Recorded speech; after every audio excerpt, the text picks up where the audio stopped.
First of all మీకు ఒక open challenge. నేను ఇప్పటి వరకు ఎప్పుడు అవమానపడలేదు అన్న వాళ్ళు యెస్ అని కామెంట్ చేయండి. లేదు నేను అవమానపడుతూనే ఉన్నాను. ఈ అవమానాన్ని ఎలా దాటాలో తెలియట్లేదు అన్న వాళ్ళు ఈ వీడియోకి లైక్ చేయండి. మీరు ఈ అవమానాలను ఎలా దాటాలో నేను మీకు ఈరోజు ఈ వీడియోలో చెప్తాను. అసలు అవమానం అంటే ఏంటి? దేన్ని అవమానంగా తీసుకోవాలి? అవమానం నుంచి మనం నేర్చుకోవాల్సిన పాఠాలేంటి?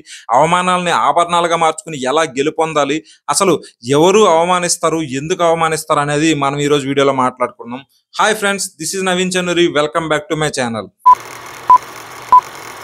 ఒక ఇంట్లో తండ్రి వాళ్ళ కొడుకు ఆట ఆడుకుంటున్నారు. దాగుడు మూతలు ఆడుకుంటున్నారు. తండ్రి పిల్లవాడిని దాచుకోమన్నాడు. పిల్లవాడు దాక్కున్నాడు. అయితే తండ్రి పిల్లవాడు కనిపించినా కనపడినట్టుగా డ్రామా ఆడాడు. ఆ తర్వాత పిల్లవాడు వచ్చి, డాడీ నీకేం చేత కాదు, నువ్వు నన్ను పట్టుకోలేకపోయావు, అసలు ఏమి రావు నీకు అని చెప్పేసి అన్నాడు.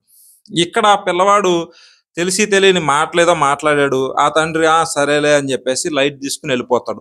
మీరు కూడా మీ లైఫ్లో సగం అవమానాలని ఇలా లైట్ తీసుకోవచ్చు. ఎందుకంటే మిత్రమా, ఒకటి గుర్తుపెట్టుకో, నీకన్నా గొప్ప వ్యక్తిత్వం ఉన్న వ్యక్తి నిన్ను అవమానపరచడు. ఎందుకంటే వాడికి అంత టైం ఉండదు.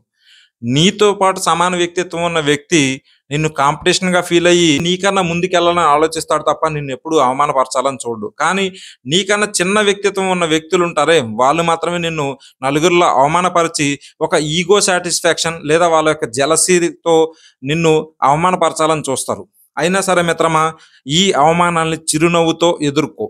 ఎందుకంటే నువ్వు ఫీల్ అయితేనే అది అవమానం. నువ్వు ఫీల్ అవనంతసేపు అది అవమానం కాదు. ఎందుకంటే అవతల వాడి వ్యక్తిత్వాన్ని మనం కంట్రోల్ చేయలేం. అది మన కంట్రోల్లో లేదు. కానీ మనం తీసుకునే విధానం మనలోనే ఉంటది కాబట్టి దాన్ని అవమానంగా తీసుకోవాలా వద్దా అనేది మనం మన ఆలోచన విధానంలోనే ఉంచుకోవాలి. ఎందుకంటే మిత్రమా, చాలా మంది జెలసీ ఎక్కువ ఫీల్ అవుతుంటారు. అలాగే వాళ్ళ ఇన్సెక్యూరిటీస్ని బయట పెట్టుకోలేక ఎదుటి వాళ్ళని చులకనగా చూస్తూ వాళ్ళని అవమానపరిచే పరిస్థితుల్లోకి నెడుతూ ఉంటారనమాట. అటువంటి సందర్భాల్లో చిరునవ్వుతో మాత్రమే ఎదురు వెళ్ళండి.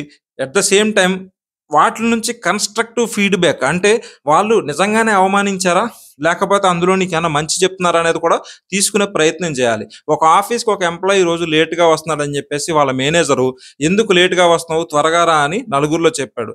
దాంట్లో నలుగురిలో చెప్పినప్పుడు కొంచెం అతను అవమానకరంగా ఫీల్ అయినా కూడా తను రోజు లేట్గా రావడం, త్వరగా వస్తే బాగుంటుంది కదా అనేది కన్స్ట్రక్టివ్ ఫీడ్బ్యాక్ కాబట్టి అది అవమానంగా తీసుకోకుండా దాన్ని ఫీడ్బ్యాక్గా తీసుకుని తను రోజు త్వరగా రావడం ప్రయత్నిస్తే అది అవమానం కింద కాదు.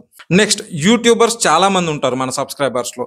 వాళ్ళందరికీ కూడా ప్రతిరోజు మనం వీడియోలు పెడుతున్నప్పుడు ఎంతో మంది నెగిటివ్ కామెంట్స్ పెడతా ఉంటారు, చాలా ట్రోలింగ్ చేస్తూ ఉంటారు.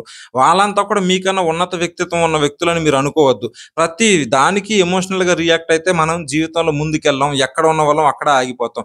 మిత్రమా, మనకన్నా తక్కువ వ్యక్తిత్వం ఉన్న వాళ్ళు మనల్ని వెనక్కి లాగడానికి ప్రయత్నిస్తారు. కానీ మనం వాటిని అవమానాలుగా ఫీల్ అయిపోయి నన్ను ట్రోల్ చేశారు, నన్ను కాబట్టి అన్నారన్న ఆ స్టేట్ ఆఫ్ మైండ్లో ఉండకుండా, వాళ్ళు నిన్ను ట్రోల్ చేశారంటే ఖచ్చితంగా నిన్ను గుర్తించారు.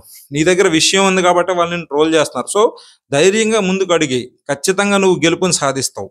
అవమానాన్ని మంచిగా తీసుకోవడానికి మీకు ఒక ఎగ్జాంపుల్ చెప్తాను. ఒక వ్యక్తిని చెప్పుతో కొడితే ఏషియాలోని పెద్ద యూనివర్సిటీ కట్టాడు. నమ్మడానికి విచిత్రంగా ఉన్నా ఇది ఫ్యాక్ట్, ఇది జరిగిన వాస్తవం. పండిట్ మదన్ మోహన్ మాలవీయ, మీలో చాలా మందికి తెలుసు, ఆయన ఒక పెద్ద ఫేమస్ ఫ్రీడమ్ ఫైటర్. అటువంటి పండిట్ మదన్ మోహన్ మాలవీయ యూనివర్సిటీ కట్టాలని చెప్పేసి అందరినీ ఫండ్స్ కోసం తిరుగుతున్నారు. ఆ టైంలో నవాబ్ గారి దగ్గరికి వచ్చినప్పుడు నవాబ్ గారిని వెళ్ళి ఫండ్ ఇమ్మని అడిగినప్పుడు నవాబ్ గారు నేను ఇవ్వనని చెప్పేసి తిరస్కరించారు. ఆ తర్వాత 2-3 సార్లు ఆయన్ని మళ్ళీ అప్రోచ్ అయ్యి ఫండ్ కావాలని 4-5 సార్లు అడిగిన తర్వాత ఆయన వద్దు, కుదరదు, అది ఇదని చెప్తూనే వచ్చాడు. అలా కొన్ని రోజులు గడిచిన తర్వాత మళ్ళీ ఒక రోజు నవాబ్ గారు మంచి ఫ్రస్ట్రేషన్ ఉన్న టైంలో పండిట్ మదన్ మోహన్ మాలవీయ గారు వెళ్ళి, నేను కట్టబోయే యూనివర్సిటీకి మీ దగ్గర నుంచి ఫండ్ కావాలని మళ్ళీ ఒకసారి అడుగుతారనమాట. అప్పుడు ఆ నవాబు కోపం వచ్చేసి తన కాలుకున్న చెప్పు తీసి పండిట్ మదన్ మోహన్ మాలవీయ మీదకి ఇసిరేస్తారు. మిత్రమా, ఈ పరిస్థితుల్లో నువ్వు ఉంటే ఏం చేస్తావు? అదే చెప్పు తీసుకుని ఆ నవాబుని తిరిగి కొట్టేస్తావు. లేదా నిండు సభలో అంతమంది మధ్యలో అంత ఘోర అవమానం జరిగింది కాబట్టి ఎమోషనల్గా రియాక్ట్ అయిపోయి రిటార్ట్ అయిపోయి ఏడ్చుకుంటూనో లేకపోతే అవమాన పడిపోయో ఏదో జరుగుతావు. కానీ పండిట్ మదన్ మోహన్ మాలవీయ బిహేవ్ చేసిన విధానాన్ని నువ్వు అవలంబించుకుంటే జీవితంలో అవమానం అనేది నీ దగ్గరికి రాదు. పండిట్ మదన్ మోహన్ మాలవీయ ఏం చేశారంటే ఆ చెప్పుని తీసుకుని నవాబ్ గారికి థ్యాంక్ యూ చెప్పారు. అందరూ ఆశ్చర్యపోయారు. అక్కడ ఉన్నటువంటి 100 మంది 1000 మంది అయ్యారు. ఆ విధంగా మొత్తం అందరూ చూస్తుండగానే పండిట్ మదన్ మోహన్ మాలవీయ ఒక అద్భుతమైన పని చేశారు. ఆ చెప్పుని ఆక్షన్‌కి పెట్టాడు. వేలానికి పెట్టారు. ఆశ్చర్యపోతున్నారా? ఆ నవాబు గారి సమక్షంలోనే నవాబు గారి చెప్పుని ఆక్షన్‌కి పెట్టారు. ఇప్పుడు నవాబు గారి చెప్పు తక్కువకు కొంటే పరువు పోద్ది కాబట్టి నవాబు గారే వాళ్ళ మనుషుల్ని పంపించి ఆ చెప్పుని కొన్ని లక్షలకు కొనిపించారు. సో, ఏ సభలో అయితే పండిట్ మదన్ మోహన్ మాలవీయ గారికి అవమానం జరిగిందో, ఆ అవమానాన్నే ఆయన ఒక అవకాశంగా తీసుకొని ఆ చెప్పుని వేలం పెట్టి కొన్ని లక్షలు సంపాదించి ఆ లక్షలతో వెళ్ళి యూనివర్సిటీని కంప్లీట్ చేశారు. అదే బెనారస్ హిందూ యూనివర్సిటీ వారణాసిలో ఉంది. ఈ రోజుకి బిగ్గెస్ట్ యూనివర్సిటీ ఇన్ ఏషియా. మిత్రమా, ఇంతకు మించిన ఘోరమైన అవమానాలు మన లైఫ్లో జరగవు. ఇది వన్ ఆఫ్ ద బిగ్గెస్ట్ అవమానం పండిట్ మదన్ మోహన్ మాలవీయ గారికి జరిగింది. ఆయన రియాక్ట్ అయిన విధానం చాలా డిఫరెంట్గా రియాక్ట్ అయ్యారు. చాలా అది ఒక అద్భుతంగా రియాక్ట్ అయ్యారనే చెప్పాలి. మనం కూడా లైఫ్లో అవమానాల్ని ఆ విధంగా ఎన్కౌంటర్ చేయగలిగి ప్రతి దానికి రియాక్ట్ అవ్వకుండా ఆలోచించి అడుగు వేస్తే ఆ అవమానాల్లో సగం వరకు పాజిటివ్ కన్స్ట్రక్టివ్ ఫీడ్బ్యాక్ తీసుకోగలుగుతాం, సగం వీటిని ధైర్యంగా తిప్పికొట్టగలుగుతాం.